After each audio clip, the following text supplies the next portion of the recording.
चलिए, तो वैसे आपका चैप्टर ये ख़त्म हो चुका है, ठीक है। बस अब जो बचा है वो यही है कि आपके क्वेश्चंस है, तो क्वेश्चंस को एक बार डिस्कस कर लेते हैं कि क्या क्या क्वेश्चंस आपके रहते हैं, ठीक है।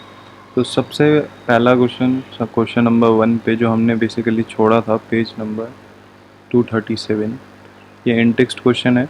सिंपल कह रहा है कि प्रिंसिपल बताओ आप इलेक्ट्रिक जनरेटर का। तो simple, it works on the principle of EMI, ठीक है। फिर विच स्टेट्स दैट, वो प्रॉपर डेफिनेशन आप लिख देंगे। तो ये क्वेश्चन 1 आपका हो चुका है। क्वेश्चन 2, क्वेश्चन 3 हमने कर लिया था। अब बात करते हैं क्वेश्चन 4 की, ठीक है। क्वेश्चन 4 पेज नंबर 237, ठीक है। तो क्वेश्चन 4 कहता है कि a rectangular coil of the copper wire is rotated in the magnetic field, ठीक है। The direction of the induce current changes once in each. Okay. तो ये कहता है कि आपका जो जनरेटर है, इलेक्ट्रिक जनरेटर है, तो लेट से अभी के लिए मैं ये उसकी रेक्टेंगुलर कॉइल बना रहा हूँ। मैं अभी मैग्नेट वैग्नेट नहीं बना रहा, ठीक है। होपफुली आपको याद हो गया होगा अब तो कि कैसे क्या बनता है। मैंने आपका जनरेटर बना दिया, ठीक है। ऐसे ऐसे उसके स्लिप रिंग्स बनेंगे। तो जनरेटर में वो ये कह रहा है कि अगर लेट से मैंने ये ए बी सी डी ले लिया, ठीक है। तो वो कह रहा है कि आपका इंड्यूस करंट, जब मैंने इसको यहाँ पे रोटेट करता था, ये फेज़ 1 है मेरा, ठीक है। तो जब मैं इसे रोटेट करता था, मैं ये देखता था ये इनसाइड जाता था, ठीक है, और ये आउटसाइड आता था, ठीक है। तो ऐसे घूम रहा है। तो जब ऐसे घूम रहा है तो क्या होता था यहाँ पे, जब हम इंड्यूस करंट की वैल्यू निकालते थे तो इंड्यूस करंट हमारा इस केस में डाउनवर्ड आता था और इस केस में अपवर्ड आता था, ठीक है। तो आप देख रहे होंगे कि असल में ए बी के केस में अभी डाउनवर्ड है और सी डी के केस में अपवर्ड है, ठीक है। ये हमने निकाला। फिर हम फेज़ 2 की बात करते थे। तो फेज़ 2 जो हमारा होता था उसमें आपका जो कॉइल है, रेक्टेंगुलर कॉइल,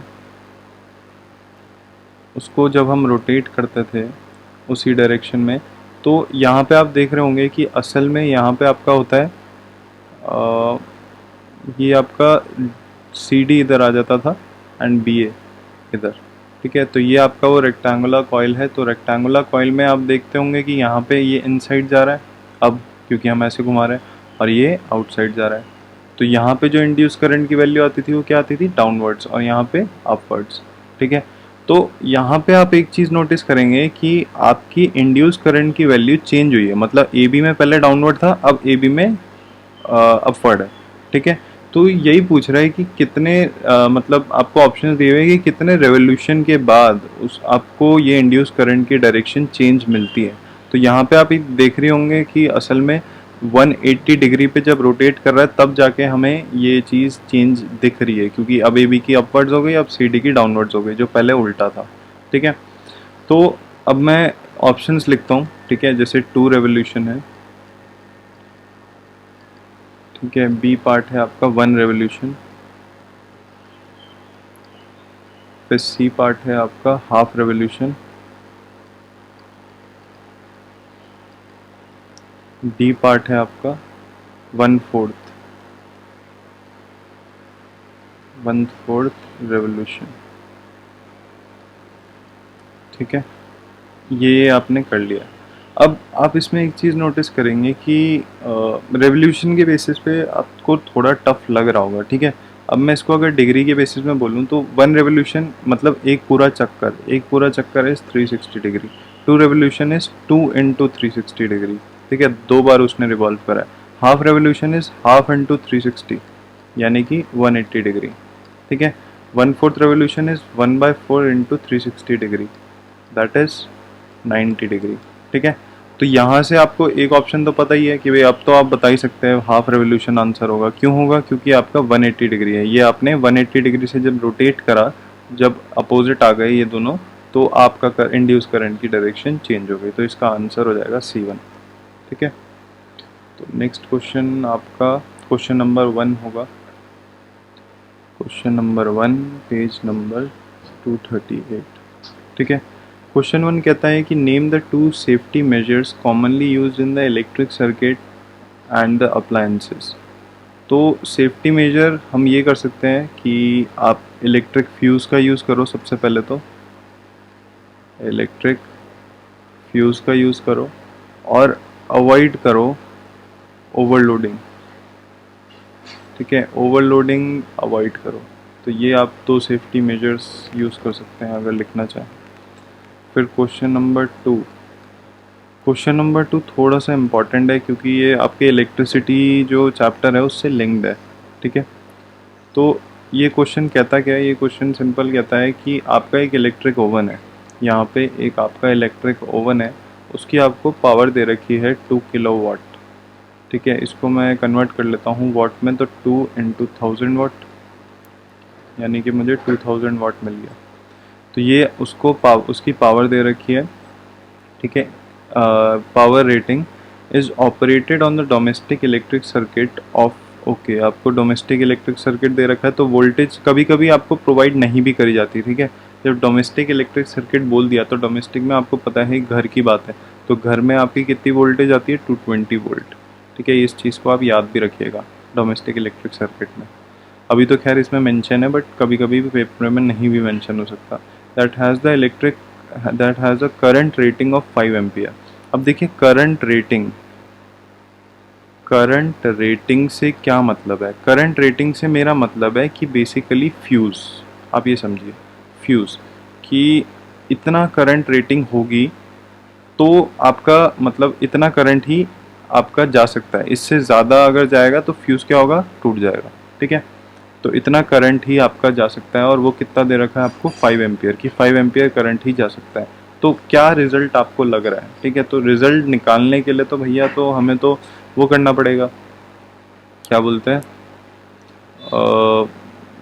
करंट निकालना पड़ेगा कि असल में इसकी कंजम्पशन क्या है करंट की। अगर इसकी कंजम्पशन इससे ज़्यादा होगी, जितना एम्पियर यहाँ पे पास हो रहा है उससे अगर ज़्यादा होगी, तो फ्यूज़ ब्रेक हो जाएगा और आपके पास करंट नहीं जाएगा। और अगर इससे कम होगी तो आपके आराम से करंट पास हो जाएगा। तो ये आपको वो करना है, एक्सपेरिमेंट टाइप करना है। तो देखिए पावर आपको दे रखी है, वोल्टेज आपको दे रखी है, और आपको निकालना है करंट, बेसिकली कि कितना करंट कंज्यूम करेगा, ठीक है। तो करंट कंज्यूम जब आपको निकालना है, आपको एक फॉर्मूला याद होगा पावर का। ऐसा कौन सा फॉर्मूला होता है जिसमें वोल्टेज आती है और करंट आता है, याद करिए। मैंने 3 फॉर्मूले लिखवाए थे, तो वो वाला फॉर्मूला होता है V और I, ठीक है। अब यहाँ पे I जो है, I कंज्यूम है। तो पावर अगर देखेंगे, पावर क्या है आपका 2000 वाट, वोल्टेज कितना है आपका 220 वाट, और ये आपका आ गया करंट। करंट कितना है आपका 5 एम्पियर। करंट तो आपको निकालना है, आई कंज्यूम आपको निकालना है कि कितना वो कंज्यूम कर रहा है, बेसिकली उसे कितनी नीड है करंट की। तो आई कंज्यूम आपका सिंपल आ जाएगा 2000 डिवाइडेड बाय 220, ठीक है, 1100। तो इनको सॉल्व करेंगे, अगर इसकी वैल्यू, जो भी वैल्यू लेट से एक्स आई, अगर वो ग्रेटर देन 5 एम्पियर है तो क्या होगा, तो आपका फ्यूज़ विल ब्रेक, ठीक है। और अगर वही वैल्यू x जो है, ये सबसे पहले एम्पियर में आएगी, ठीक है, तो एम्पियर ज़रूर मेंशन करिएगा। अगर वो लेस देन 5 एम्पियर है तो it will work properly, normal तरीके से वर्क करेगा, कोई ऐसी दिक्कत नहीं है, आपका फ्यूज़ भी ब्रेक नहीं होगा, ठीक है। अब इसमें ब्रेक क्यों हो जाएगा, क्योंकि काफ़ी ज़्यादा करंट पास हो रहा है, तो अब हीट मतलब इतना हीट वो लेगा नहीं। फ्यूज़ की एक फिक्स लाइन है, तो वो कुछ टाइम बाद अपनी लाइन को वो तोड़ देगा, ठीक है। कुछ टाइम बाद इसकी ये जो लाइन है, ये वाली पीवी की बनी हुई, जो जिसकी मेल्टिंग पॉइंट इतना नहीं होता, तो बहुत ही कम मेल्टिंग पॉइंट होता है, तो ये सीधा तोड़ देगा, ठीक है, ब्रेक कर देगा। तो सर्किट ही आपका ब्रेक हो जाएगा अगर 5 एम्पियर से ज़्यादा आ रहा है, ठीक है। तो चेक करिएगा, वैसे इसको देख के तो यही लग रहा है 5 एम्पियर से ज़्यादा ही आएगा, ठीक है। तो आप निकालिए, ठीक है, कि क्या आता है। फिर हम नेक्स्ट क्वेश्चन की तरफ बढ़ते हैं, क्योंकि ये एक लौता क्वेश्चन है जो आपके उसमें न्यूमेरिकल पूछा गया है, तो काइंड ऑफ इम्पॉर्टेंट है इस पूरे में चैप्टर में, और वो भी इलेक्ट्रिसिटी से रिलेटेड है, क्योंकि थोड़ा बहुत फ्यूज़ का कॉन्सेप्ट आ गया है, तो थोड़ा बहुत इम्पॉर्टेंट है। क्वेश्चन नंबर 3 की बात करें, पेज नंबर 238। क्वेश्चन नंबर 3 कहता है what precaution should be taken to avoid the overloading in the domestic electric circuit. तो सबसे पहली प्रिकॉशन तो कि too many appliances shouldn't be connected in the single socket. एक ही सॉकेट में आप इतने सारे अप्लायंसेस कनेक्ट मत करिए, ठीक है।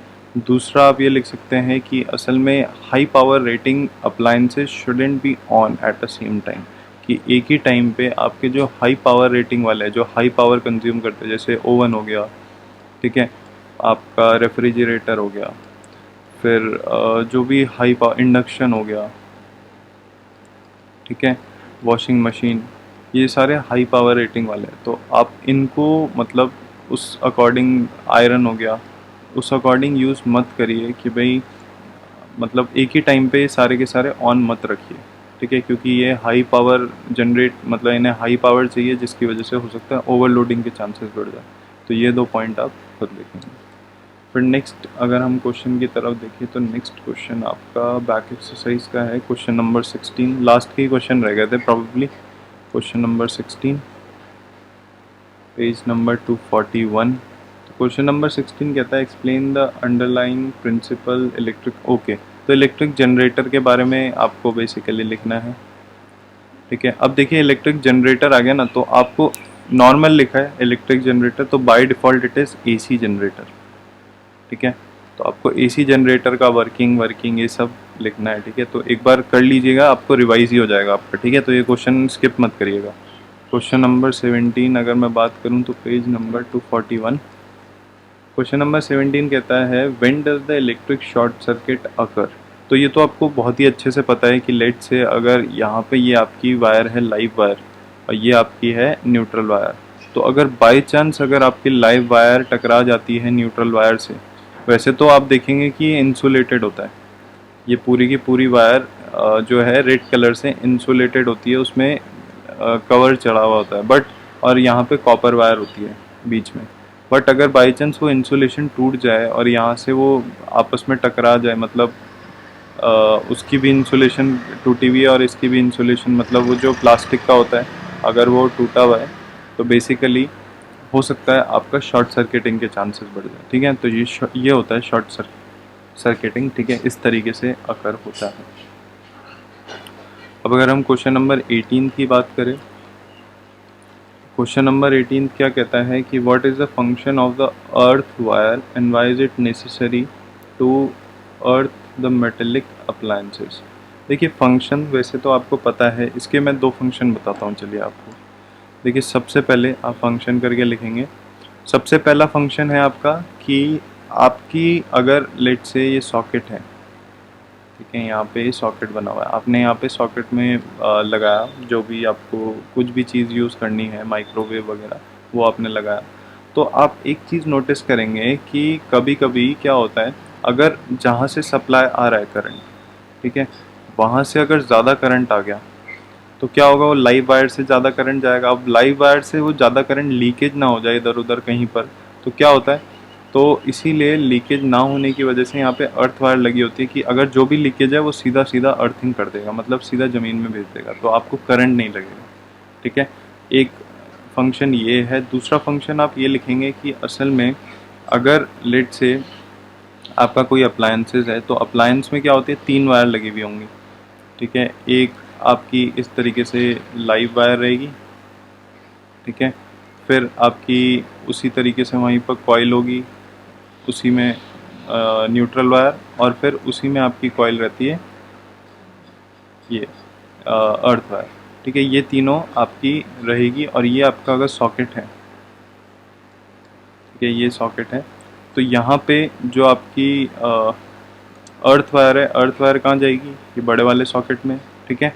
जो न्यूट्रल वायर है वो कहाँ जाएगी, न्यूट्रल वायर जाएगी इस वाले कहीं सॉकेट में, इन दोनों में से कोई भी सॉकेट हो सकता है, ठीक है। और जो लाइव वायर है, लाइव वायर जाएगी सीधा इस वाले सॉकेट में, ठीक है।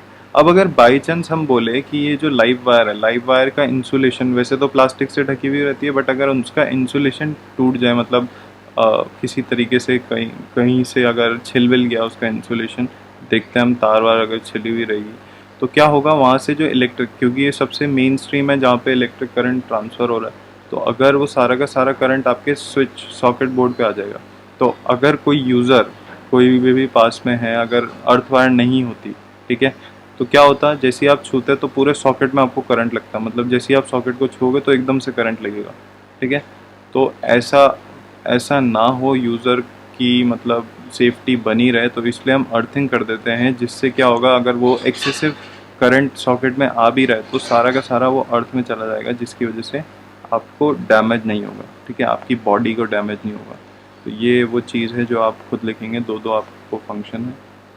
और नेसेसरी तो बता ही दिया कि असल में यूज़र की प्रोटेक्शन सबसे मेन बात है। नेसेसरी क्यों है? नेसेसरी इसलिए है ताकि कि यूज़र की प्रोटेक्शन बहुत इम्पोर्टेंट है, ठीक है। तो आपका होमवर्क यही है कि आप कंप्लीट करेंगे जो जो यहाँ पे आपने जो जो मैंने छोड़े हुए हैं उस चीज़ को कंप्लीट करेंगे और चेक करवाएंगे, ठीक है। तो फिर चलिए, फिर आज की वीडियो के लिए बस इतना ही।